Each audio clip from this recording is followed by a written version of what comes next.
the government of the day want to push him out of his seat and take it over by force because the government. Oh yeah, it's he went into a contest against an individual. The individual felt aggrieved and went to court. We don't live in Ghana. The government did not go to court. Please. We live in Ghana. The super majority is working. The super majority. The super majority is not in the court. There's a super majority in the court. The super majority is working. The High Court judge made a pronouncement. The super majority is working. Why do you want me to say what you want me to say? I don't want to say what I want to say. But what you are saying, why? Is it the super majority that ordered the way our system ran in this country? That's why there's a lot of lack of confidence in the institutions. We're in this country when Adamu Sakande was found to be a British citizen, whilst he contested an election in Ghana. Yeah. The election was annulled. He went to jail for 2 years. We are in this country where Judge Kwesi was found to be a Canadian citizen when he contested an election. He didn't go to jail. He was even permitted to go and rerun the election and return to parliament. But it is the same Ghanaian court who have found both of them as what? Dual citizenship holder at the time they were filing for an election. See, sometimes the legal system, they do things that they think that the ordinary person is not thinking. But we are thinking, we also have brains. How will Adamu Sakande, who is found to be a British citizen, go to jail for deceiving a public officer, for voting and perjury? And Judge Kwesi has also been found of the same offense. That at the time he also filed for election, he was still a Canadian citizen. And the court annulled the election. But for him, there was no perjury. There was no deceiving of public officer. There was no cause for voting. He didn't go to jail. He went to rerun the election and returned to parliament. You think the ordinary people, we don't have brains in our heads or what? We do. This thing that is being run, somebody went to court and said, I have problem with 41 polling stations. He didn't present any evidence against the remaining over 90 polling stations. He didn't contest them. 111. And the judge decided that I'm annulling all the elections. In a country where the Supreme Court has told us that even shall will become may, when we say that if an EC officer did not sign a pink sheet, it shall be null and void. The Supreme Court says people cannot go and queue and vote. And you come and say that because an EC officer didn't sign, it should be annulled. And the Supreme Court said from that day, that does not apply anymore. And that becomes the law in this country. On what basis did the judge annul the remaining 100 and something when there was no evidence? There's no evidence that anything went wrong in those polling stations. On what basis did he annul that? If there's anything, there should be an order for just the 41 polling stations. So this judge is saying that it's overturning what the Supreme Court has said or what? Because the people who went to vote in the 111 polling stations also queued in the sun to vote. They also queued in the sun to vote. And the person who went to court did not cite any of the 111 polling stations for any violations. He cited 41 polling stations.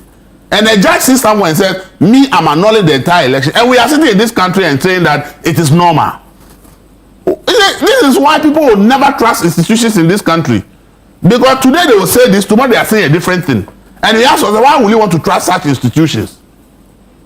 If the Supreme Court said people cannot go and queue and vote, and somebody failing to sign should not annul their vote. In this case, the person did not even challenge the 111 polling stations. The person said I have problem with 41 polling stations. And you say all the vote of the 111 polling stations, you have annulled it as a judge. When the Supreme Court said it is wrong to do that in a presidential election petition. So sometimes they give us room to criticize them and then they go and say, when you sit on TV already, you criticize. How do you look at these two judgments and want to agree with what the High Court has done?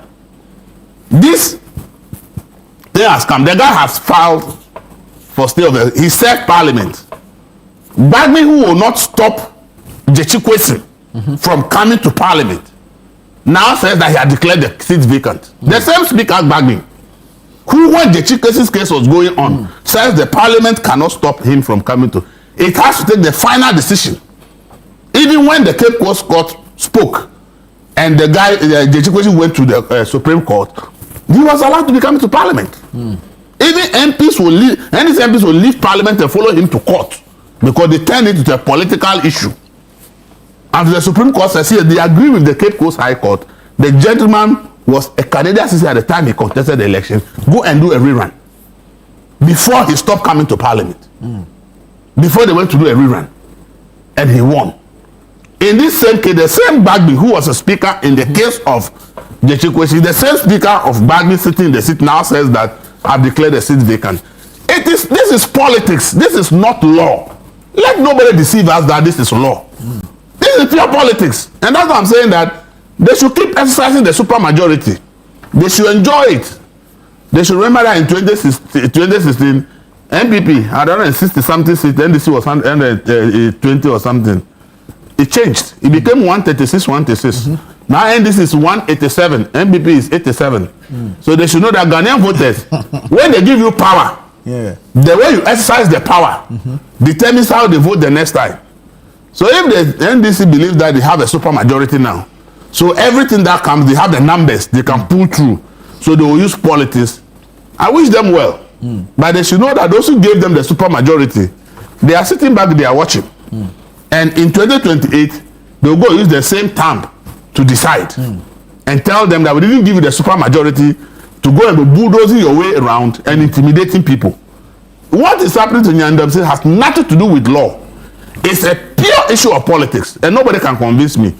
Because the guy never challenged 111 polling stations. He challenged 41 police, but somebody, they have annulled everything. People who have gone to queue, and the Supreme Court says that when people go to queue and cast their vote, you can't annul it because it's not their fault. In a presidential election. Yes, and in this case, applicable.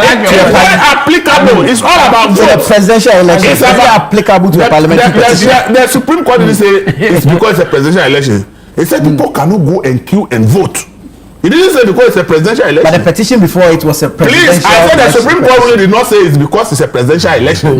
It says people cannot go and queue and vote. And an officer of the EC failed in his duties. It didn't say because it's a presidential election, so don't bring that in. It said people cannot go and queue and vote. And somebody's failure to do his job should annul their vote. It's not because it's a presidential election.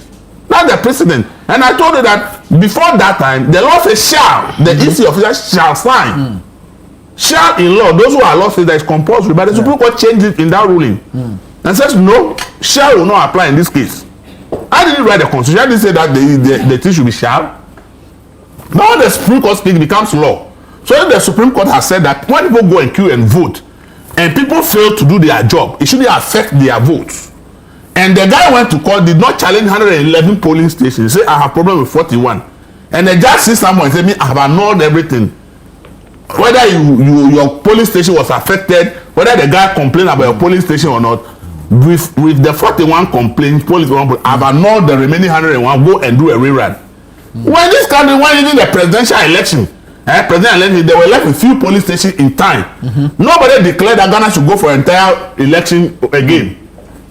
We went all the way to time to go and run in the few polling stations for President not to win by about 90,000 votes. Time had the potential to change the. Forget about that. I'm telling you that the presidential election, Had the potential to overturn that the there was a result. tie.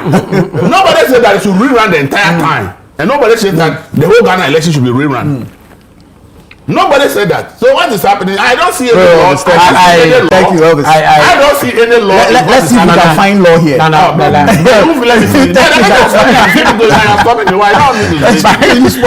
like the views I'm expressing, so you want to stop me. It's not about me liking or not liking. Your views are your views. I mean, me liking or not liking doesn't change. Allow me to finish my But I'm allowed to specify. Whatever is happening has nothing to do with law.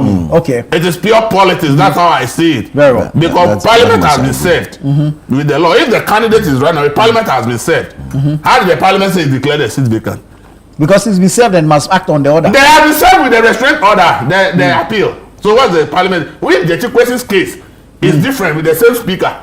A notice of appeal, does it act? What happened in the Chikwesi's case? For 9 months, what happened? But this speaker allowed the 7 days period. No, I'm asking you. The Chikwesi's case, the 7 days was not there. That one, the 9 months was coming to Parliament. So for you, it is politics and not law. I'm asking you. Very well.